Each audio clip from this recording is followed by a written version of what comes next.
With only 60 seconds left, they were forced to separate two orphaned baby elephants, Maya and Benny, because quarantine rules demanded it. And there was only one transport crate. Dust whipped through the yard, metal straps screamed tight, Benny cried out in pure panic, and Maya trembled like she'd turned to stone. Then, at the exact moment, the pull became unavoidable. The calves did something no one taught them, and the entire rescue team froze. That single instinctive act didn't just stop the separation, it saved them both. The Desert Hope Wildlife Rehab Center looked almost peaceful at dawn, the kind of quiet that fooled people for a moment. Wind slid across the sand like a soft hand, and the corral sat still under a pale sky. Inside the largest pen, a young female calf named Maya stood with her head low, listening to a world she didn't trust yet. Across the yard, in a separate holding lane, a young male calf called Benny pressed his forehead to the gate. His ears flicked hard, annoyed by every clink of metal, every bootstep, every voice that wasn't his mother's. He had the restless energy of a storm, trapped in a small body, pacing until dust lifted around his ankles. For 3 nights, the staff had kept the two calves apart on purpose. Maya had arrived dehydrated and silent, refusing the bottle, flinching from touch like it burned. Benny had arrived loud and furious, charging anything that moved, as if anger could drag time backward. The center was used to grief, but not this kind of sharp, paired suffering. Dr. Nate Harper walked the line with a tablet in his hand and worry on his face. He wasn't new to rescue work, but the numbers on the screen didn't care about experience. Maya's temperature had crept up overnight, and Benny's stress markers were spiking again. "We can't gamble with infection," he said quietly, like the words might land softer. Lauren Pierce, the drone pilot who'd found them, stood nearby with her arms folded tight. She had the look of someone who hadn't slept since the call came in. "They're not just cases," she said, eyes on Maya's pen. "They're kids, and they're breaking." Ranger Miguel Cruz watched the horizon as if trouble could show itself in the distance. Trouble didn't come from the horizon. It walked in through the front gate, wearing a clean shirt and a hard smile. Bradley Knox, a donor with a camera crew behind him, talked about awareness and impact, like those words were water. He pointed at Benny's crate paperwork and nodded. "We transfer him today. The other facility has a better media setup." The argument stayed polite until it couldn't. Dr. Harper explained capacity, quarantine rules, the risk of moving a stressed calf through a dust storm. Knox didn't raise his voice. He didn't need to. "We fund 3 of your trucks," he said. "We need a story people will click. 1 calf, 1 journey. Keep it simple." A gust of wind slammed the corrugated roof, rattling the whole yard. The forecast had warned of a brownout by afternoon, the kind that turns roads into ghosts. Miguel checked his radio and swore under his breath. Another rescue call had come in, and half the team was already stretched thin. The center felt suddenly smaller, like the walls were inching inward. Maya shifted in her pen, drawn by the commotion without understanding it. Her eyes, usually dull with shock, flickered toward the lane where Benny waited. For a second she lifted her trunk, tasting the air, catching something familiar in the dust.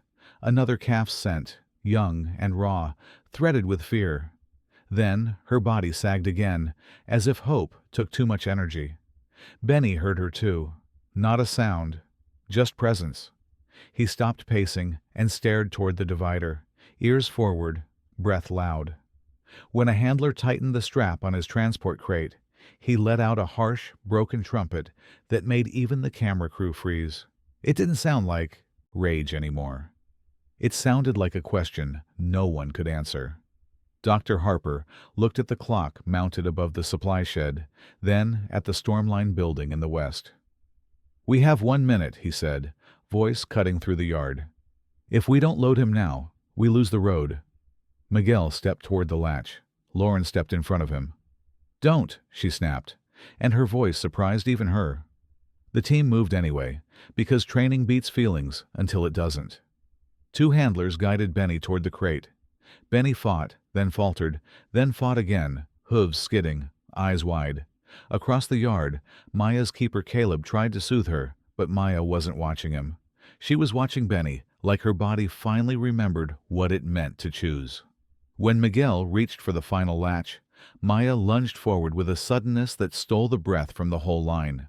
She pressed her small body to the fence, trunk stretching through the gap, searching, trembling. Benny, mid-struggle, dropped his head lower instead of charging. In the same heartbeat, he slid his trunk through the bars and wrapped it around Maya's foreleg. Everything stopped. Boots, radios, even the wind seemed to hesitate. Maya laid her trunk against Benny's chest, not pushing, not pulling, just holding pressure like a steady hand. Benny's breathing slowed, one shudder at a time, as if her touch had found a switch inside him. For a few impossible seconds, two calves became one quiet rhythm. Dr. Harper didn't speak at first. He watched the way Benny's shoulders softened, the way Maya's eyes stayed open instead of shutting down. Lauren's throat tightened, and she didn't bother hiding it. Miguel took his hand off the latch like it was hot. The donor's camera light blinked, still recording, but no one asked for a retake. The clock kept moving, but the yard had changed. Dr. Harper exhaled and made a decision that would cost him favors, maybe funding, maybe worse. "Hold the transfer," he said, steady now. "We're not splitting them today." Maya didn't understand the words, but she felt the release in the air, and she kept her trunk where it was, soft, certain, like a promise. Later that morning, after the donor's crew was sent away and the gates were locked again, the center settled into a fragile quiet. Maya stayed near the fence line where she'd reached Benny, as if the air there still carried his heartbeat. Caleb sat on an overturned bucket, saying nothing, letting silence do the work. Benny was led back to his lane with a looser rope and fewer hands. Tanya kept her voice low, not sweet, not stern, just steady. His ears still twitched at every sound, but he didn't slam the gate this time. He stared across the yard, searching for the one small shape that had made him stop fighting. Dr. Nate Harper didn't call it a miracle. He called it a problem he was now responsible for. Quarantine rules were real, and Maya's fever was still a question mark. But he also knew what he'd seen in those seconds. Two frightened calves regulating each other like they'd been born for it. He wrote a new plan in the margin of the old one. By noon, the wind sharpened, carrying the taste of dry heat and burned brush. A dust haze blurred the far hills beyond the preserve, turning everything the color of rust. Lauren watched it from the office porch and felt her stomach twist. This was the same kind of sky she'd seen the day she found Maya, quiet, wide, and cruelly bright. In the staff barn, Caleb warmed a bottle and tried again. Maya turned her head away, as if the rubber nipple were a threat. Her ribs showed when she breathed, shallow and fast. When Caleb reached out, she flinched, then froze, locked in the same stunned stillness that had kept her alive beside her mother's body. Across the yard, Benny refused the bottle on principle, but he ate browse when Tanya left it and stepped back. He tore at the leaves like he was angry at them, then paused, listening to something only he could hear. Every few minutes he made a low, rough sound, not quite a call, not quite a sob, something stuck between need and pride. Dr. Harper met Miguel by the supply shed, away from the pens. "We bought time," Harper said, "not safety." Miguel nodded toward the west, where the dust wall was thickening. "Roads might close," he warned. "If Maya's sick, we can't risk contagion. If Benny snaps, he can hurt her." The logic was cold, but none of it was wrong. Lauren walked in on the end of that talk and didn't pretend she hadn't heard. "They're not numbers," she said again, softer now. "They're two animals who just showed you what they need." Harper's jaw tightened. "Need doesn't erase biology," he replied. But his eyes drifted back to the fence line anyway. That night, the center ran on lantern light and low voices. The power flickered twice, then steadied, humming like a tired promise. Maya woke from sleep with a sudden jerk, a sharp breath, and a quiet, broken squeak. Caleb leaned in, murmuring, but her eyes stayed wide, staring past him into the dark. In Benny's lane, the same moment hit like a wave. He rose fast, hit the gate once, then stopped, as if he remembered the last time he fought. He lifted his trunk, tasting the air, trying to find Maya without seeing her. The sound he made next was thin and desperate, the kind of call that burns energy you don't have. The staff didn't need a meeting to agree on what came next. Harper ordered a strict, controlled contact trial, at first light. 2 calves, 1 barrier, no shared airspace, no shared water. Tanya hated it. Caleb feared it. Miguel insisted on extra hands nearby. Lauren stood at the edge, arms wrapped tight around herself like a restraint. When dawn broke, they guided Benny to the divider with slow steps and open palms. Maya was already there, drawn by instinct, legs shaking beneath her. She didn't rush. She just leaned forward, trunk threading through the gap again, searching for the spot on Benny's chest where the calm had lived. Benny lowered his head and reached back, gentle, almost careful. For a few breaths, it worked. Maya's shoulders dropped. Benny's ears relaxed. Then Maya swayed. Too fast, too sudden, her fever pulling her down like gravity had doubled. Caleb moved to catch her, but Benny reacted first, pressing his body against the barrier and holding steady, as if to lend her strength through the metal. The yard went silent in the worst kind of fear. Maya didn't collapse. She steadied, blinking slowly, and kept her trunk against Benny as if anchoring herself. Harper watched her breathing, watched Benny's posture, watched the way they both softened when they touched. The science in him kept listing risks, but something older in him recognized a truth he couldn't chart.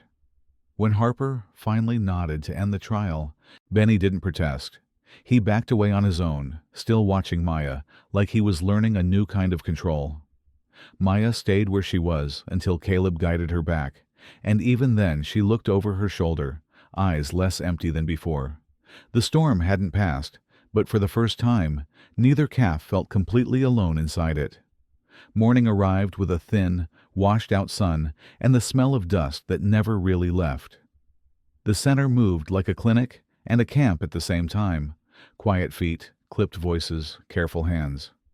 Maya stood near her water pan, still weak, but no longer turned inward, like a locked door. Benny, in his lane, watched the staff with the wary focus of a creature who expected the world to take something again. Tanya kept the space around him calm on purpose. No sudden gestures, no loud radios. He didn't charge today. He paced, yes, but the rage had edges now, not just fire. In the small medical room, Dr. Nate Harper studied Maya's chart under a buzzing light. Her fever had dipped, then climbed again, stubborn as the heat outside. "We need to know if this is infection or stress," he told Caleb, and his voice carried that sharp fatigue rescue work gives you. "If it's infection, contact stops. No exceptions." Caleb nodded, but his eyes kept drifting toward the pens, like his heart lived there.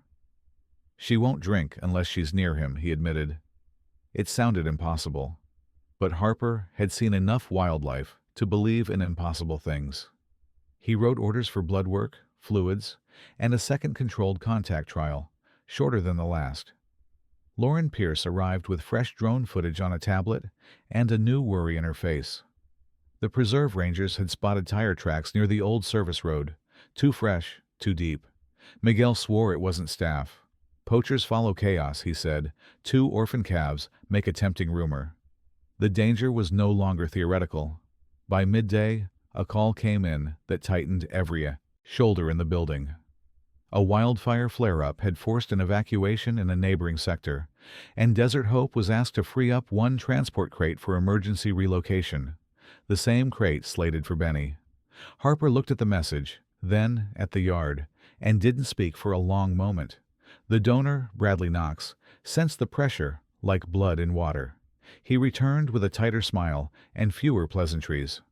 "I'm not asking twice," he said, keeping his voice low as cameras stayed behind the gate. "Move the male calf to our partner facility, or we pause funding until you can follow basic agreements." Miguel stepped forward, jaw set. "You don't get to bargain with living beings," he said. Knox's eyes flicked to Maya's pen, then back to Harper. "I do when I pay for the trucks," he answered. Lauren watched Harper's face and saw the trapped look. The same trapped look those calves wore. The second contact trial was scheduled for late afternoon, the hottest part of the day. The heat made everything slower, heavier, like the air itself resisted movement. Maya was led to the divider first, her legs shaky but determined. Benny followed, ears forward, trunk lifting as if he could smell the moment before it happened. They touched through the gap, one breath, two breaths, and Maya leaned her forehead to the metal. Benny lowered his head and pressed back. Caleb held the bottle near Maya's mouth, gentle and patient. For the first time, Maya didn't turn away. She latched for a second, then another, swallowing like she'd been holding thirst in her bones. A soft ripple went through the staff, relief that felt almost like disbelief. Even Tanya's shoulders dropped, just a fraction. Benny made a low rumble when Maya drank, not loud, not showy, but steady, like a heartbeat under skin. Harper watched the timing and realized what it meant. The bond wasn't sentimental. It was functional. Then the moment broke. A sharp crack echoed from beyond the perimeter fence, too distant to be a gunshot with certainty, too sudden to ignore. Benny jerked, eyes wide, and his body surged forward. Maya startled and stumbled, the bottle slipping from her mouth. In the same instant, Miguel's radio blared with a frantic voice. "Unknown vehicle spotted near the east line." Everything snapped into motion. Handlers moved to secure gates, staff rushed to the lookout point, and Harper grabbed Maya's chart, like it could protect her. Benny slammed once into the barrier, then froze, trembling, torn between fight and flight. Maya, instead of collapsing inward, stretched her trunk back through the gap, searching for him. Benny found her trunk mid-air and gripped it, not yanking, not clinging wildly, just holding, grounding himself. The rage didn't vanish, but it didn't take over either. He backed away a step, then another, still connected through the metal. Tanya saw it and swallowed hard. "He's choosing," she whispered, barely audible. From the ridge, Miguel spotted the dust plume of a truck turning away fast. No sirens, no confrontation, just a warning that someone had been close enough to test the fence line. Lauren's hands shook as she rewound the drone feed, trying to catch a plate number through the haze. "They're watching us," she said, "and they'll come back." As night settled, the center felt less like a sanctuary and more like a target. Harper gathered the team in the dim office and made a call that would anger donors and strain resources. "No transfer," he said. "Not now, not ever, if it means splitting them." Miguel nodded, ready for the fallout. Tanya exhaled like she'd been holding her breath for days. In the pens, Maya lay down for the first time without collapsing, curling her legs beneath her with care. Benny settled near his side of the divider, close enough to hear her breathing through the metal. The dust storm outside thickened, pressing against the walls, but inside there was a small pocket of order. Two calves, bruised by different losses, held the same quiet truth. Together was the only way forward. The next morning didn't bring clarity. It brought heat, a tighter sky, and the kind of light that made the world look stripped down to bone. Desert Hope woke early, not because it wanted to, but because pressure had a way of pulling people out of sleep. Maya stood, drank a few careful sips, and kept her eyes on the divider like it was a shoreline. Benny was already awake, ears twitching at every distant sound. He didn't slam the barrier anymore, but his body stayed coiled, ready to move. Tanya noticed the difference. The anger was still there, yet it no longer owned him completely. When Maya exhaled on the other side, Benny's shoulders loosened as if her breathing gave him permission. Dr. Nate Harper met Ranger Miguel Cruz by the gate at sunrise.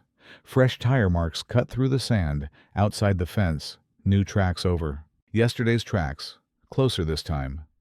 Miguel crouched and pressed his fingers into the grooves. "They circled," he muttered. "They're mapping us." He looked up, jaw tight. "If they want calves, they'll try again tonight." Lauren Pierce launched her drone from the back lot, hands steady even when her eyes weren't. The feed showed a scarred service road, a dry wash, and a line of brush that could hide a truck for hours. Then, for half a second, a glint, metal in the shade. Lauren zoomed in until the pixels fought her. A dark vehicle? No plates. Someone sitting inside, waiting. Inside the clinic, Harper tried to hold two truths at once. Maya's fever had dropped, and the center was no longer safe. He checked her gums, her breathing, the small tremor in her legs. He checked Benny's eyes too, because those were another kind of vital sign. "We're moving toward an emergency plan," he told the staff, "but we do not panic them." Emergency plan meant something. Everyone hated. Transfer, not the donor's glossy relocation, but a quiet, protective move to a hidden backup enclosure farther north. The problem was logistics. One reinforced transport crate. One. And the road window was short before the dust storm made driving impossible. Bradley Knox arrived just before noon, as if he could smell the moment the center started to bend. No camera crew this time, just a bodyguard and a folder of documents. "You're already considering moving them," he said, tapping the folder like a gavel. "Let me make it easy. We take Benny now. You keep the female. Everyone wins." Miguel stepped between Knox and the pens without thinking. "Everyone doesn't win," he said. Knox's smile thinned. "Then everyone loses," he replied softly. "You think I don't know donors talk? You think I don't know how fast money can disappear?" He turned to Harper. "Pick one. You have hours." The yard shifted into that tense quiet that comes before a fight. Not a loud fight. Something worse, the kind that happens inside people's chests. Harper looked toward Maya's pen. She was standing closer to the divider than usual, trunk resting against the metal. Benny mirrored her from his side, as if he'd learned where calm lived and was guarding it. Harper called an immediate assessment. "If we move," he said, "we move both, or we don't move at all." Tanya shook her head. "We don't have the crate," she reminded him. Caleb's face went pale. "She'll crash without him," he said, voice cracking. Lauren didn't speak. She just stared at the fence line on the monitor where that vehicle had been. Late afternoon brought the first hard gusts. Sand slapped the buildings. Leaves and ash skittered across the yard like fleeing insects. Miguel's radio snapped with a warning from patrol. Unknown headlights seen at the east line again, closer and slower. The storm wasn't hiding them. It was helping them. Harper made a decision no one had trained for. He ordered a tethered double load, a dangerous technique used only in extreme cases. Benny would go in the crate. Maya would be guided beside it in a padded corridor of panels, close enough to touch, close enough to stay regulated, but not technically inside. It wasn't perfect. It was survival math. They rehearsed it once without the calves, hands shaking on hinges and latches. Then they brought Maya out first, slow and quiet. Caleb walked at her shoulder, murmuring the same low sounds he'd used at night. Maya's ears flicked, uncertain, but she followed his steps. Her eyes searched for Benny the whole time. Benny came next, and the yard held its breath. Tanya led him with a rope loose enough not to threaten him, firm enough to guide. Benny resisted at first, then paused when he saw Maya waiting. His trunk lifted. He reached across the narrow gap and touched her cheek. The rage that usually surged in him at confinement stayed back. Like it had learned her presence was the boundary. The moment they tried to position Benny into the crate, a loud metallic bang rang out from the far fence. Someone testing a latch, or a panel catching wind, no one knew. Benny jolted, eyes wide, muscles bunching. Maya froze. Harper raised his hand, ready to call it off before anyone got hurt. Then Maya did something that didn't look like instinct anymore. She stepped forward between Benny and the noise, pressed her forehead to the crate's edge, and stretched her trunk to his chest in that same steady pressure. Benny's breath hitched once, twice, then slowed. His feet stopped scrambling. He leaned down, trunk wrapping around Maya's foreleg like a vow. For a second, even the storm felt quieter.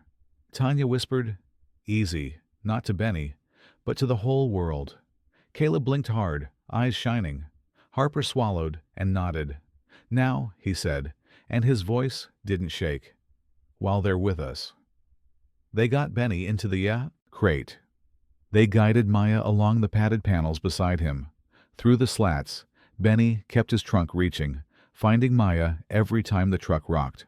Maya walked with her shoulder pressed to the side of the crate, matching the vehicle's slow roll like she belonged there. Lauren climbed into the lead truck, drone case at her feet, scanning mirrors for headlights in the dust. As the convoy pulled out, Desert Hope shrank behind them into a blur of rust and tan. Miguel followed in the rear vehicle, watching the fence line fade, watching the storm swallow tracks. Harper sat beside the crate, listening to the calves breathe. He'd spent years thinking rescue was about medicine and timing. Today, it felt like it was about one more thing: two small lives refusing to be separated even when the world tried its hardest. The road north was barely a road at all, just a pale ribbon of dirt cutting through scrub and open sand. The storm kept chasing them, pressing dust against the windshield, in waves. In the lead truck, Lauren drove with both hands tight on the wheel, eyes flicking between the blurred horizon and the rearview mirror. Every time the convoy slowed, her chest tightened. Inside the transport, Benny shifted with the uneasy rhythm of sedation wearing thin. He wasn't fully asleep, not fully awake, caught in that fragile in-between where fear can spike fast. His trunk slid through the crate slats, again and again, searching until it found Maya's skin. Maya stayed close to the crate wall, walking beside it like a shadow that refused to break. Harper rode in the middle vehicle with a medical kit on his lap and a clock ticking loud in his head. Too much stress could crash Maya's recovery. Too little sedation could turn Benny into pure muscle and panic. He checked the monitors, checked their breathing, checked the sweat on his own palms. In rescue work, almost, was sometimes the difference between life and loss. Miguel's radio crackled from the rear. Truck.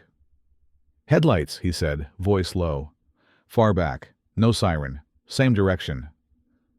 The words landed like a stone. Lauren didn't look away from the road, but her jaw set hard. The dust made it impossible to be sure, and that uncertainty was its own kind of threat. They reached a narrow wash where the ground dipped and rose again, carved by old flash floods. The convoy slowed to crawl through it. The moment the tires hit softer sand, the lead truck fishtailed. Lauren corrected, but the second vehicle lurched, and Benny slammed one shoulder into the crate wall with a dull thud. The sound wasn't loud, just enough to make Maya flinch.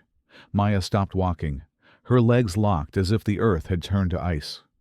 Caleb, riding in the same vehicle, jumped out and rushed to her side. "Hey, hey," he murmured, palms open, moving the way you move around, something that can break. Maya's ears pinned back, eyes wide and far away. The wash had become a canyon again in her mind. Benny felt her stop and surged forward, rattling the crate. Tanya's voice cut through the wind. "Benny, easy," she said, but he didn't understand words. He understood absence. He understood separation. His breathing turned sharp, fast, and Harper saw the panic rising like a flame. Harper made a call in a second that could have taken minutes. He signaled the convoy to halt, ignoring the risk of lingering. He stepped out into the dust, coat flapping, and moved straight to the crate. "Open the side access," he told Miguel over the radio. "Not the main door, just enough." Miguel hesitated. "If he bolts—" "He won't," Harper said, and he didn't know if that was confidence or hope. Caleb kept one hand hovering near Maya's shoulder without touching. Lauren stood at the front, scanning the haze behind them, heart pounding hard enough to feel in her throat. They cracked the side panel just inches. Benny's trunk slid out immediately, trembling. Maya lifted hers, slow, like she was waking from a heavy dream. Their trunks met in the space between metal and dust, and Benny didn't yank this time. He pressed, steady, as if he'd learned that force wasn't what saved them. Maya took one step forward, then another. Her shoulder brushed the crate wall, and she leaned into it, grounding herself in something real. Caleb exhaled shakily and walked with her. Benny's breathing softened through the slats, and Harper watched the rise and fall of his ribs slow into a safer rhythm. A gust tore through the wash, and the dust thinned for a heartbeat. just long enough for Lauren to see the shape of a vehicle far back on the ridge. Dark. Stopped, watching. Her stomach dropped. She didn't need a plate number to know the intent. She grabbed the radio. "They're still there," she said. "We move. Now." The convoy rolled again, faster this time, pushing through the last stretch of the wash and climbing onto firmer ground. Harper sealed the side panel with shaking hands, then wiped dust from his eyes. He hated how close everything was to collapsing. He hated how much depended on a touch between two babies. As the sun sagged low, they finally reached the hidden backup enclosure. An old ranger outpost turned into a quiet rehabilitation site, fenced and camouflaged by mesquite and low hills. No signs on the road, no easy access, the kind of place you didn't find unless someone wanted you to. They unloaded Benny first, keeping his movements slow and controlled. Maya was guided into the adjacent pen, close enough to smell him, close enough to hear his breath.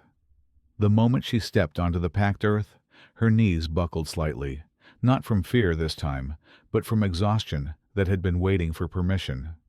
Benny stood still in his crate for a long second, then lifted his trunk toward her through the divider. Maya reached back without hesitation, pressing her trunk to his like it was the most natural thing in the world. Tanya looked away so no one would see her eyes shine. Caleb rested a hand on the fence post, steadying himself. Harper finally let out a breath he hadn't realized he'd been holding for hours. The danger hadn't vanished. The donor problem hadn't disappeared. Somewhere out in the dust, someone might still be circling. But here, for this moment, the two calves were safe, together, breathing in the same quiet. And in the soft settling of night, the bond between them felt less like an accident and more like a map. The outpost nights were darker than Desert Hope, the kind of darkness that made every sound feel closer. Coyotes yipped far off in the scrub, and the wind moved through mesquite like a slow whisper. Inside the pens, Maya lay down with her legs tucked beneath her, eyes half open, listening. Benny stood nearby on the other side of the divider, not sleeping yet, keeping watch in the only way he knew. At sunrise, the staff worked with a different rhythm. No donor visits, no cameras, no loud traffic beyond the fence. Just caretakers, medicine, and patients stretched thin. Harper checked Maya's temperature again and felt relief loosen something in his chest. The fever was fading, not gone, but finally moving in the right direction. Caleb tried the bottle in the quiet of early morning, when the air was coolest and the world felt less threatening. Maya hesitated, then took it for a few steady pulls, more than she'd ever managed at Desert Hope. Benny rumbled softly, the sound traveling through the fence like reassurance. When Maya stopped, she didn't turn away in fear. She just rested her trunk against the divider as if saying, "I'm trying." Benny had his own battles. He paced less now, but every sudden sound still lit a fuse. When a metal bucket clanged, he jerked and threw his weight forward before catching himself. Tanya stood at a safe distance, hands low, letting him choose his way back. "Good," she murmured when he backed off. "That's good." Her praise wasn't sweet. It was respect. Lauren stayed busy above them, sending her drone in wide circles each afternoon. She didn't like what she saw. Faint tracks on the far service road, a slow-moving vehicle once at dusk, then gone. The outpost was hidden, but not invisible to someone patient. Miguel doubled patrol routes and kept the radios on, even at night, because this was no longer only about healing. Harper brought the team into the small office and shut the door. "We can't keep them here forever," he said. "Not with pressure coming from outside. We need to stabilize, document, and move them into a long-term sanctuary." He named it. A larger reserve in New Mexico with stronger security and natural terrain. The words sounded like a promise and a threat. The problem was still the crate. One reinforced transport unit, built for a single calf. Harper ran his hand down his face, exhausted. "We can build a temporary paired corridor again," he said. "But the next trip is longer. The risk is higher." Miguel's mouth tightened. "And if someone follows us again," he added, "we won't be guessing what they want." That afternoon, Harper ordered a controlled introduction session without the chaos of a storm. No trucks, no shouting, just the divider gate open to a wider, safe lane where they could see more of each other. Maya stepped forward first, cautious but curious, ears relaxed. Benny approached with his head low, reading her body language like a map. For a moment, the air held its breath. Benny's old anger flickered. One sharp head toss, a tense step. Then Maya did it again. She didn't flinch away. She leaned in, placed her trunk on his shoulder, and held it there until his muscles softened. Benny's breath slowed, and he let out a long, low rumble that sounded less like warning and more like relief. They began to mirror each other. Maya scooped dust with her trunk and let it fall over her back. Benny did the same, clumsier, sending dust into the air like a tiny storm.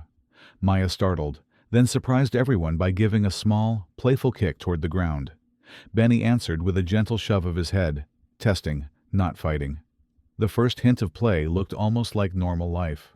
The emotional peak came at dusk when Maya woke from a nightmare with a sharp squeak and a shudder. She stood suddenly, eyes wide, breathing too fast. Caleb moved toward her, but she backed away, locked in that old memory. Benny heard her instantly and stepped to the divider, trunk reaching through, searching her like a lighthouse beam. Maya found his trunk and latched on, not pulling, just holding as if she could anchor herself to him. Benny stayed still, breathing slow on purpose, pressing his forehead to the fence. Tanya watched from Benny's side, stunned by the gentleness. Harper watched too, realizing the bond wasn't just comfort. It was a treatment protocol no textbook had taught him. In the following days, their routine became a quiet duet. Milk feeds happened within sight of each other. Browse piles were placed along the divider so they could eat together, even when separated. When Benny grew restless, Maya would step close and touch his chest, and his pacing would fade. When Maya withdrew, Benny would rumble low until she lifted her head again. But the world outside kept pushing. One evening, Lauren returned from a drone sweep pale-faced. "I caught them," she said, showing Miguel the footage. Two figures near the far fence line, moving slow, testing angles, then melting back into brush. Not curious hikers, not lost ranchers, people with purpose. That night, Harper sat alone by the pens after the others rotated to rest. The moonlight turned the fence silver, and the calves' breathing was the only steady sound. He knew the next move would be risky, and he knew the donor would fight back. Still, watching Maya and Benny settle close to the divider, trunks resting against, metal like a handshake that never ended, he felt something rare in his line of work, a gentle certainty. They weren't just surviving the trauma. They were teaching everyone around them how. Dawn broke hard and fast, bleaching the outpost yard into sharp edges. The air was cooler, but the tension wasn't. Lauren's drone sat on the workbench like a warning, its memory card full of shadows near the fence line. Miguel didn't bother pretending it was nothing. He posted an extra patrol and kept his truck idling, ready to move. Harper called everyone into the small office again. Caleb, Tanya, Miguel, Lauren. Faces drawn and serious. "We're leaving today," he said, "before they get bolder, before the donor finds this location, before the calves get used to a place that can't hold them." No one argued, because the fear had already made the decision. The New Mexico sanctuary confirmed a narrow arrival window, late afternoon, before their gates locked for night security. Checks. That meant driving through the worst heat and the thickest dust. Harper laid out the plan like a surgeon. Benny in the crate, Maya beside him in a padded corridor, sedatives used lightly, not enough to erase them, just enough to smooth the sharp corners. Outside, Caleb approached Maya slowly, bottle in hand. "One more," he murmured, though Maya didn't speak his language. She took a few pulls, then paused, eyes drifting toward Benny's pen, as if the taste of milk wasn't the only thing she needed. On the other side, Benny pressed his forehead to the divider and let out a low rumble that matched her breathing. Tanya fitted a soft chest strap on Benny, careful with her hands, careful with her face. Benny tolerated it, but the moment the transport crate door creaked open, his ears snapped wide. His body tensed, remembering trucks and ropes and separation. The old anger rose like it had been waiting behind a door. Miguel checked the road from the gate and cursed softly. Fresh tracks again, close enough that they felt personal. Whoever was watching had been there after midnight. Lauren swallowed hard, eyes on the scrub beyond the fence. "They know," she whispered, "or they're close to knowing." They loaded fast, too fast for comfort, too slow for safety. Benny balked at the crate, then saw Maya waiting beside it, her trunk stretched toward the slats. He hesitated, breath loud, then stepped forward, one hoof at a time, like he was choosing to trust the moment. Harper locked the door the instant Benny was inside, hands steady by force of will. Maya was guided into the padded corridor panels, pressed tight along the crate's side. Caleb walked at her shoulder. Harper walked at her flank. Maya leaned into the crate wall, staying close enough to feel Benny through the metal. Through the slats, Benny's trunk reached for her again and found her like a promise kept in the dark. The convoy rolled out. Dust swallowed the outpost behind them, erasing the tracks as if the place had never existed. For the first hour, the road was empty. Too empty. Lauren watched the mirrors anyway, waiting for the shape she'd seen on the ridge before. Miguel kept the radio quiet, saving battery, saving focus. Then it happened. A vehicle appeared behind them, far at first, a darker smudge in the haze. It didn't speed up, it didn't fall back. It simply stayed, patient and steady, like a predator that didn't need to sprint. Miguel's voice came through the radio like a blade. "We're being tailed." Inside the transport, Benny felt the shift before anyone explained it. He tossed his head once, rattling the crate. Maya slowed her steps, confused by the sudden tightening in the humans' bodies. Harper signaled the convoy to maintain speed, but the road narrowed ahead into a rocky cut where passing was impossible. The dust storm thickened, turning the world into a tunnel. Lauren took the lead truck, faster than she wanted, pushing the engine. The rear vehicle kept distance, trying not to reveal fear. The tailing truck stayed, still not closing, still not leaving. "They're waiting for us to stop," Miguel said, "or for us to crash." The rocky cut arrived like a trap. The convoy had to slow. The tailing truck did too, creeping closer now that the road forced it. Benny slammed once into the crate wall, not from rage, but from panic that tasted the air. Maya lifted her trunk, searching, and her breath started to quicken, her legs trembling beneath her. Harper leaned close to the crate, voice low. "Easy, Benny, easy." Benny didn't understand words, but he understood Maya's presence, and he understood when it was threatened. He shoved his trunk through the slats, reaching for her. Maya pressed her trunk back, but the corridor panels tightened the space. Her eyes widened. She tried to step closer, but the road's uneven tilt threw her balance. The peak hit like a wave. A sharp bang rang out behind them. Maybe a rock kicked by tires.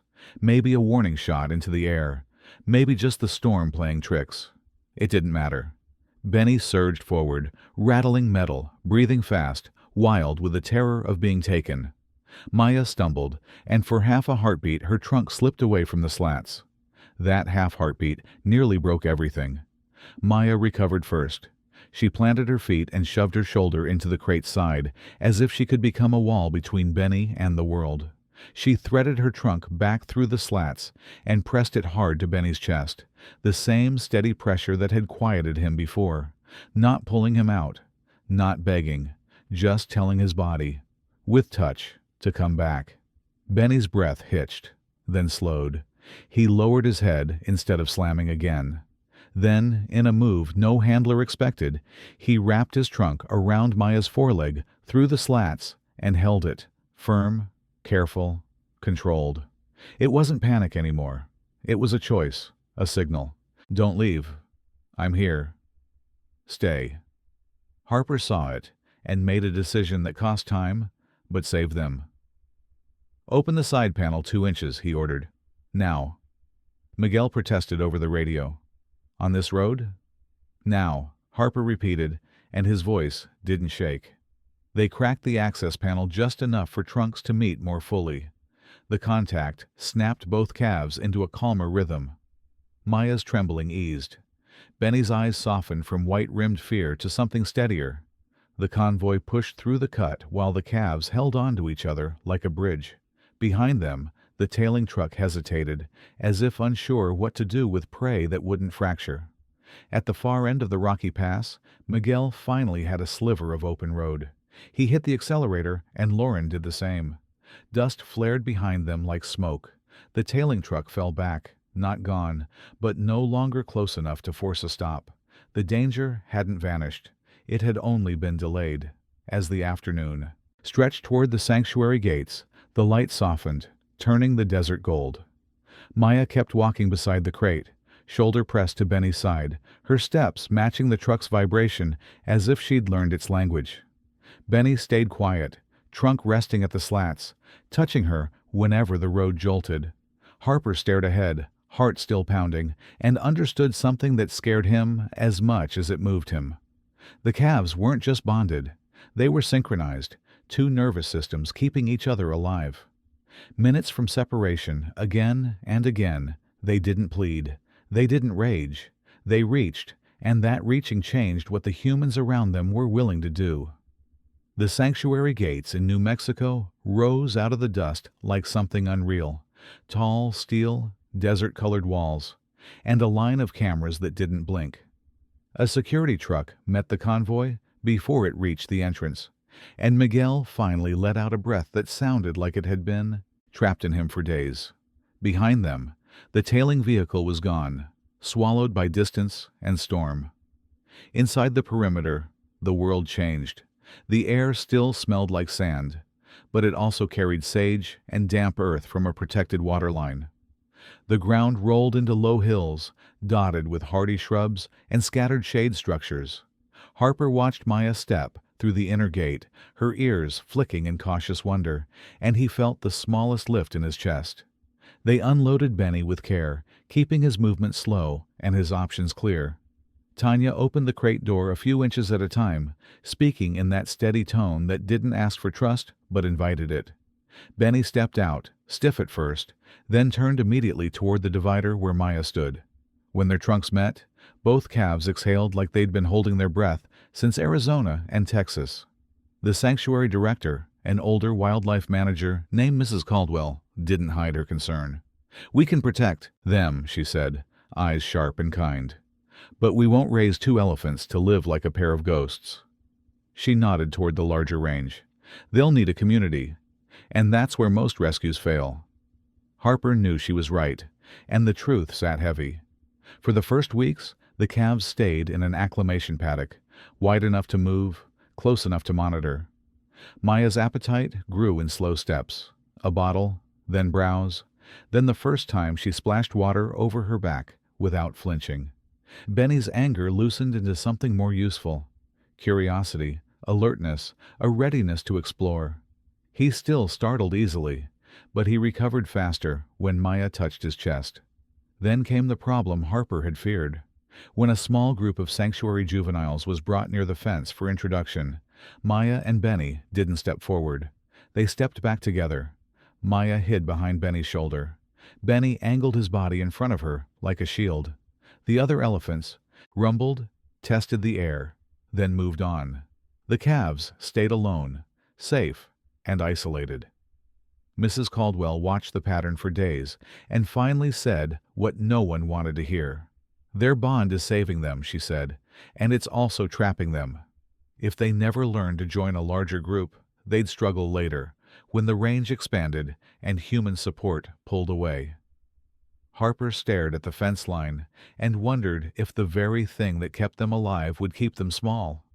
The sanctuary tried gentle pressures. Food was placed farther from the divider, requiring them to separate by a few yards. A shallow water trench was positioned, so they had to choose different sides. Each time, they complied, then hurried back together, like magnets snapping into place. Maya's eyes would dull when Benny drifted away. Benny's breathing would spike when Maya couldn't be touched. The emotional peak came on a windy afternoon when a distant helicopter crossed the horizon. The sound was faint, but it carried a memory of trucks and ropes and fear. Benny exploded into motion, charging the fence once, twice. Maya bolted, slipped, and went down hard in the dust. For a terrifying second, it looked like the old trauma had found them again. Benny stopped mid-charge when he heard her hit the ground. He spun back, ran to her, and lowered his head. Maya struggled to rise, legs shaking, panic flashing in her eyes. Benny pressed his trunk to her shoulder and rumbled low, steady, stubbornly calm. Maya's breathing slowed. She stood. They leaned into each other, and the crisis passed like a storm cloud that didn't quite land. That night, Harper sat with Mrs. Caldwell in the monitoring room, staring at the live GPS points on the screen. "They can't stay in this pen forever," she said, "but I also won't force a break that could undo everything." Harper's eyes were tired. "Then we need a third option," he replied. "Something that allowed their bond to exist, without making it their only world." The third option appeared a week later, and it felt impossible at first. The sanctuary's field team reported an unusual roaming unit beyond the inner range, a loose bachelor group of young males that had begun shadowing the property line during feeding times. That alone wasn't rare. What was rare was the detail that followed. One young female, orphaned in the wild, traveling with them as if she'd written her own rules. Mrs. Caldwell didn't smile often, but she did then, just barely. That group shouldn't exist, she said, and because of that, it might be perfect. The plan was careful. Open a shared gate for a supervised graze. Let scents and rumbles do the talking. Keep distance. Let choice lead. No rushing, no heroics. Just time and space. On the first day, Maya and Benny stepped into the wider range with Harper, Tanya, and Caleb watching from far back. The bachelor group appeared like shadows between shrubs. 5 young males, alert and curious, led by a taller, confident juvenile with a torn ear. Beside them walked the young female, small but steady, head high, eyes bright with the kind of survival that didn't ask permission. Maya froze at the sight of strangers. Benny shifted forward protectively, then hesitated when the young female approached first. She didn't threaten. She extended her trunk in a slow, deliberate greeting, then touched Maya's cheek and stepped back. Maya blinked, stunned, and did something new. She didn't retreat behind Benny. She stayed. Benny rumbled low, unsure, and the torn ear male answered with a deeper rumble that carried no challenge, only structure. The group didn't surround them. It moved past, grazing nearby, giving space like a lesson. Maya and Benny followed at a distance, then closer, then close enough to share the same patch of shade without touching. Over the next weeks, the bond between Maya and Benny didn't break. It changed shape. Benny began walking with the young males more often, learning the push and pull of rough play, learning when to back down and when to stand firm. Maya stayed near the young female at times, watching her confidence, borrowing it in small doses. And still, when night came, Maya and Benny would find each other again, familiar, steady, but no longer trapped. A month later, the GPS points on Harper's screen finally spread out in a healthy pattern. They weren't circling the same fence corner. They weren't clinging to one line. They were moving, learning water spots, testing wind directions, avoiding loud machinery, choosing shade, choosing safety. Together, yes, but also with others. The kind of progress that meant freedom was becoming real. Harper visited the range at dusk one last time before returning to Desert Hope to rebuild what had been threatened. From a ridge, he watched the bachelor group drift through the brush like a living current. Maya walked near the young female. Benny moved with the males, occasionally turning his head to check for her. When their eyes met across the distance, they didn't rush together. They simply kept going. The ending wasn't loud. No cheering, no speeches, just 2 calves, once minutes from separation, now part of something bigger than their fear. Harper felt the wind cool on his face and understood the strange, satisfying truth of it.